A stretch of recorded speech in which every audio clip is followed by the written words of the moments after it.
a straight male hairstylist. I don't know. Yeah, it's probably a good thing. Yeah.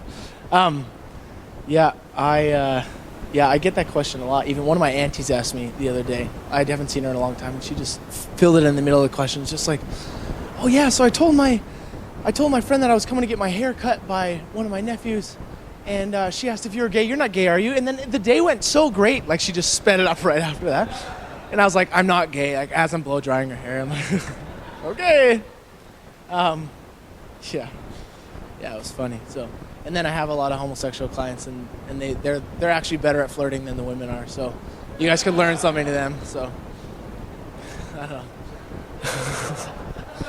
know. I figured, I don't know, I always figured my ministry was to offend and empower. So I come to you to offend you and hopefully shake up some feathers and make you extremely uncomfortable, and then just let you to be able to understand God's heart. God came, I believe, at least to offend and empower. He came to offend the church, the Pharisees, the church, basically to show them it said, like, screw you guys, I'm going to love like the people I'm going to love because they need loving. That's basically it, right? Sorry, I said screw you in the house. Sorry about that. I've also been known, my cousin's at the back, and I've been known to say like some words I shouldn't from stage, so I apologize in advance. Last time I preached, I was meaning to say, I was talking to young adults, and I was just like trying to talk, I don't even know how it came in, but I was like, oh, like about how we're all charged up and our emotions are crazy, and I was talking about like loving sexual emotions, and then what came out was just like, and you know how we're all super horny, and then like it didn't work out like in my favor. I listened to it after, and I was like, and I'm gonna do the same thing and listen to this after and be like, why did I say that? Anyways, can we get up the first slide? I'm just gonna quickly, what time is it? I have 9:25. Perfect. I got 35 minutes. I'm here to kind of talk to you guys about skateboard culture / street culture / broken reality. Does this work better? Could you guys not hear me before? Do you want me to start my jokes over? Crap. All right. So I was super horny. This one.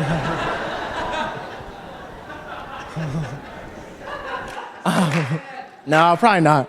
Twice is good enough. I'm here to talk about skateboard culture. Basically, it has nothing really to do with skateboarding itself.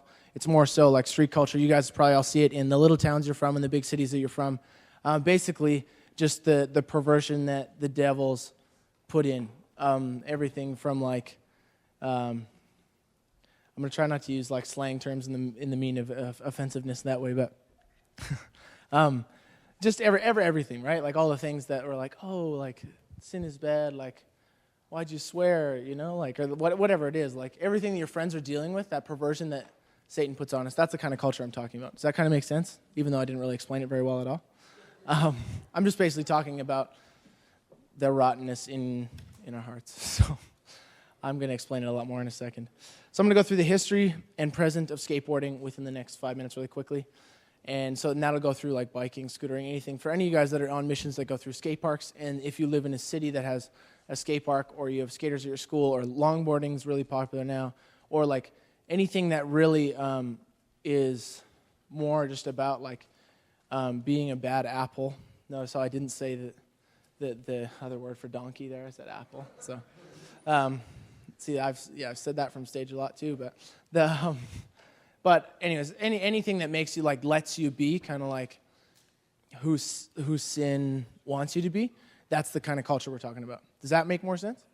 Anyways, so we're going to start with skateboarding a little bit.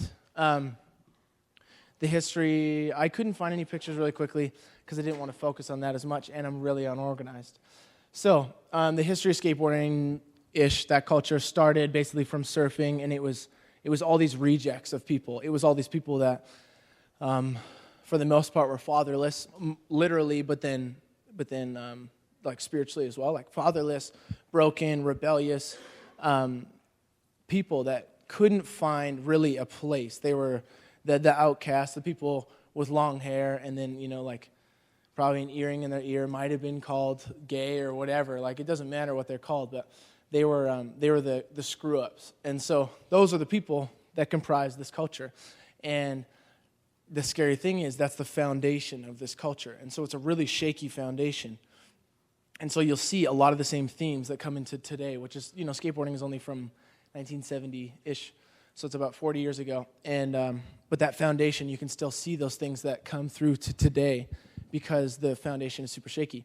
But basically, there are these people from surfing, started skateboarding, and in California went through this drought. You guys can watch documentaries on it, whatever. They started skating pools, like backyard pools, and the way it worked is they literally just jumped fences, pumped out people's pools, and then skated them. And so they weren't their pools, they weren't their friends' pools, they were like everyone else's pools that hated skateboarders, all the rich people with pools. And skateboarding was basically built on things that are illegal and fun and crazy. So, and I say fun in there because I believe that some things that are illegal are fun. So, but when I was 16, no, that's not true. When I was 19, I got arrested once for skateboarding, and it was because I was trespassing, and then I almost got a break-and-entry charge, and so you don't want to get that, because then I wouldn't be able to work with kids like you guys, because I would have a criminal record. You can't go across the board or anything like that. So everything that's fun is not always the best choice for your future. I have, for all you leaders of the teams, I have like some notes, and then I also have some dirty magazines for you guys to learn about skateboarding. And I say that as a joke, and no one laughed, like you make me sound like a pervert, thanks. Made me feel really dirty. But literally, I would suggest these more so just for the leaders so you guys understand the heart a little bit. I flipped through them. I was like, yeah, there's skateboard magazines. The kids will be able to handle them. But then, I forgot to cut out the bad pictures. So there's some in there. It's just more so for the leaders to understand, like, the brokenness of the culture. So you can take them if you want after. You don't have to. So that brings us from the history more into the present. So now that you kind of understand, like, the foundation was shaky, it's built on rebellion, kind of this thing where it's just like, F you, I'm going to do what I want, like that kind of stuff. Brings us to today. Today, skateboarding is a joke. Actually, I'll get you to flip back to that other one. So skateboarding is a joke. I don't mean to, all the stuff that I'm showing, all the pictures today, if they offend you, good, but if you're actually can't handle them, maybe just close your eyes or something. Nothing's too crazy. I asked Larry. I told him no nudity, so it's okay. Crap.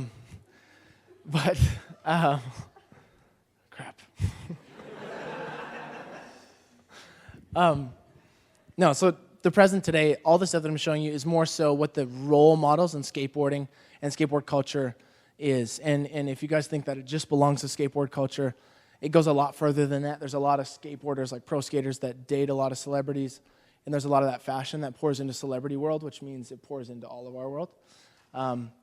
Because, in my right hand is my Bible, and my left hand is my People magazine, so...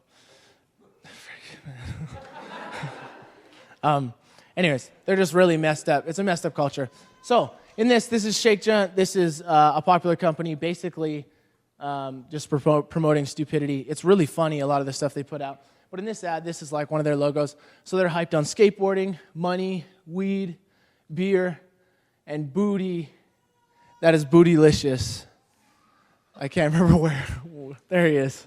Brian told me give me a Coke if I said bootylicious in my sermon today. So, oh crap.